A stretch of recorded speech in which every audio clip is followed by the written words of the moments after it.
ధర్మపీఠం ప్రేక్షకులకి నమస్కారం. అతి చిన్న వయసులో అటు చదువుతో పాటు ఒక మంచి వ్యాపారవేత్తగా ఎదగటమే కాకుండా ఎందరో కళలని అతను సాకారం చేస్తుంటే అది ఎంత అద్భుతంగా ఉంటుందో చూడండి.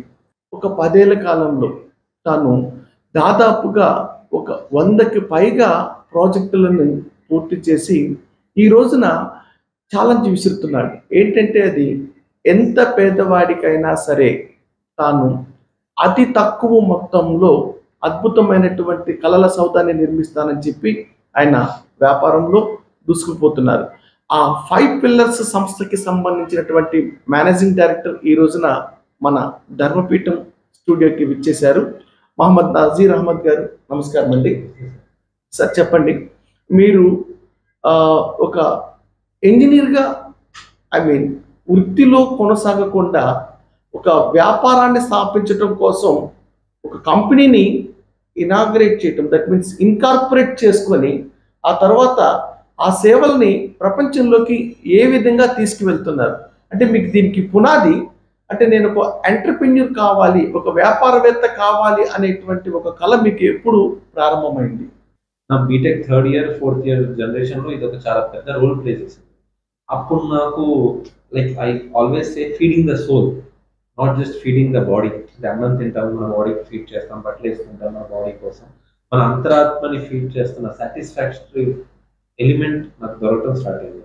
అక్కడ నుంచి లేదు, నేను ఎంటర్‌ప్రెన్యూర్‌గా నా లైఫ్ని చూస్ చేసుకోవాలని చెప్పి మా ఫ్యామిలీని కన్విన్స్ చేసి దానికి కావాల్సిన నాలెడ్జ్ కోసం తర్వాత నేను వర్క్ చేసుకుంటా ఐపీఎల్ స్టార్ట్ చేయడం అనేది జరిగింది సార్. ఇంజనీరింగ్ రంగంలోకి వచ్చారు కదా, మళ్ళీ కామర్స్ వైపు ఎంబీఏ ఎందుకు అభ్యసించాల్సి వచ్చింది?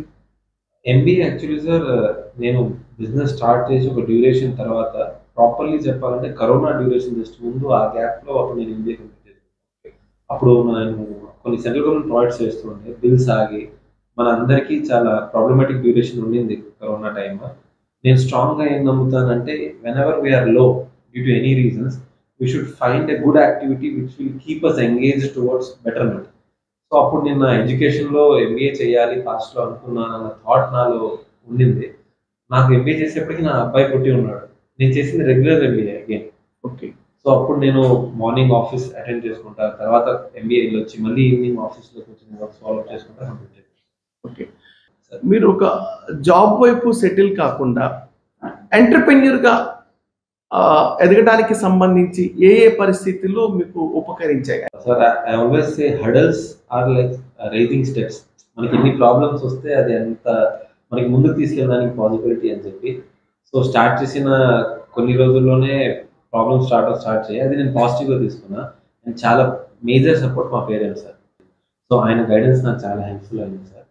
అండ్ ద పర్పస్, నేను ఎందుకు స్టార్ట్ చేశాను, నేను లైవ్లీహుడ్ ఎంప్లాయ్మెంట్ జనరేట్ చేయడానికి స్టార్ట్ చేశాను, నేను ఆగలేను, ఆగకూడదు అన్న థాట్ నాకు డ్రైవ్ చేస్తూ ఉంది. ఓకే.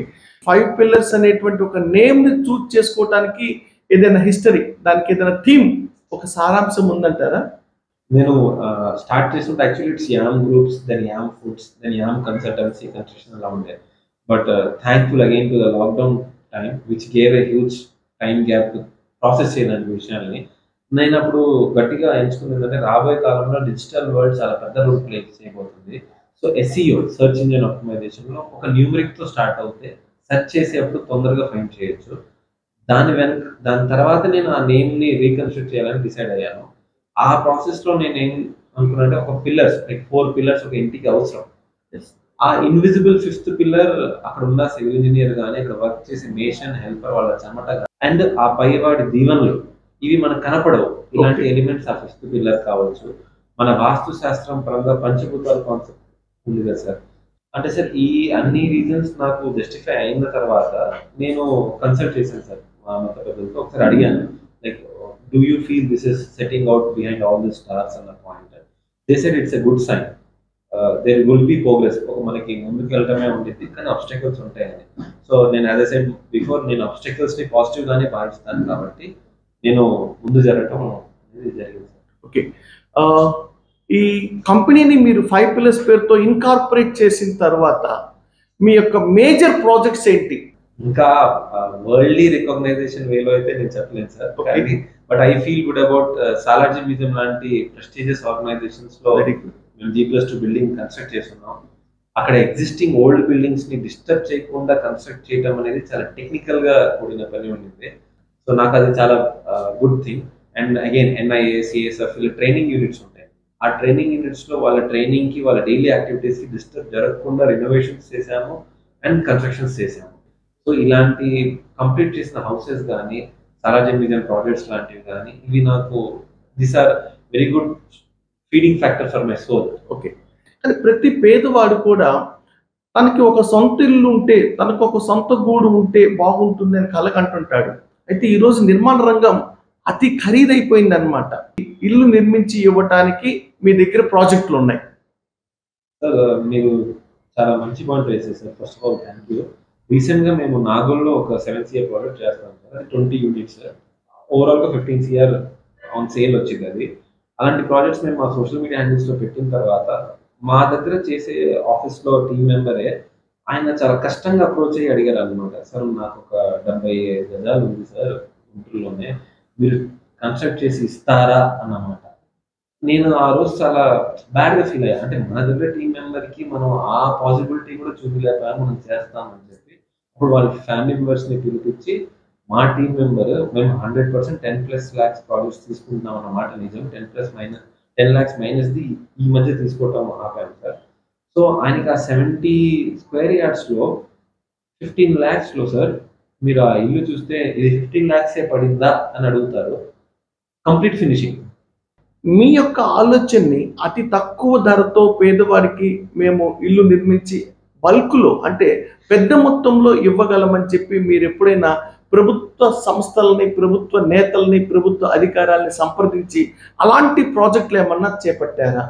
అది అప్పుడు జగన్ హౌసింగ్ కాన్సెప్ట్ వచ్చినప్పుడు నాకు మైండ్లో ఏమనిపించిందంటే, ఆ సింగిల్ స్టేర్ డూప్లెక్స్ ఇచ్చి మన స్పేస్ ఇవ్వగలిగితే పైన ఒక 2 బెడ్రూమ్లు, కింద హాల్, కిచెన్ వచ్చి స్పేషియస్గా ఉంటుంది అని ఒక కాన్సెప్ట్ రెడీ చేసుకున్నాము.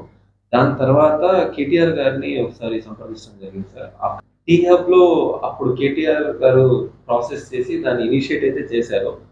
కానీ అది అన్ఫార్చునేట్లీ గవర్నమెంట్ ఎండింగ్ స్టేజ్ లో ఉండటం వల్ల మళ్ళీ గవర్నమెంట్ మారింది. మరి న్యూ గవర్నమెంట్ లో మీరు ఎలాంటి ప్రయత్నాలు చేయలేదా? న్యూ గవర్నమెంట్ వచ్చిన తర్వాత హైడ్రా లాంటి కాన్సెప్ట్స్ వచ్చి ఆల్రెడీ గవర్నమెంట్ ఇన్ఫ్రాస్ట్రక్చర్ వేలో వేరే విధంగా బిజీ అయింది. I don't say that is negative, that's usually positive angle. అప్పుడు మళ్ళీ దీనికి స్కోప్ అనేది తగ్గింది. And as you know entrepreneur కష్టాలు. What about Amaravati? Amaravati is at a sowing seed sir. అది ఇంకా ఫ్లరిష్ అవ్వాలని మనస్ఫూర్తిగా కోరుకుంటారు. There is a lot to explore on it. Okay. మరి మీలాంటి వాళ్ళకి అక్కడ పాత్ర లేదా? Of course sir. ఎలా అంటే లోకేష్ సార్తో ఒక మీటింగ్ అయితే జరిగింది సార్ రీసెంట్గా. Thankful for his opportunity. బయట ఏం టాక్ అనేది తెలియదు, but when we met him he was very kind and he was very elaborative on discussions. అక్కడ టీ హబ్ అని మనకి హైదరాబాద్లో ఉంది. ఇక్కడ మనకి ఏపీ హబ్ లాంటి కాన్సెప్ట్స్ మీద ఆయనతో డిస్కషన్ కానీ, రావు సార్తో డిస్కషన్ కానీ, రావు శ్రీకృష్ణ గారు అవి ప్రాసెస్లో ఉన్నాయి సార్. ఆ ఫర్దర్ మీటింగ్స్ తర్వాత మా రోల్ ఇన్ అమరావతి అనేది మీకు మేబీ నెక్స్ట్ కలిసినప్పుడు ఇంకా బాగా చెప్పగలుగుతాను. But it has initiated. Okay. So anyhow మీరు 2 రాష్ట్ర ప్రభుత్వాలకి పరిమితం కాకుండా ఎన్నెన్నో ప్రయత్నాలు జరగాలి. సో మీ 5 pillars అనేటి ప్రతి పేదవాడికి ఒక పునాదిగా మారుతుందని చెప్పి మేము భావిస్తున్నాము. మా ధర్మపీఠం ప్రేక్షకుల తరఫున మీకు హృదయపూర్వక ధన్యవాదాలు నజీర్ అహ్మద్ గారు.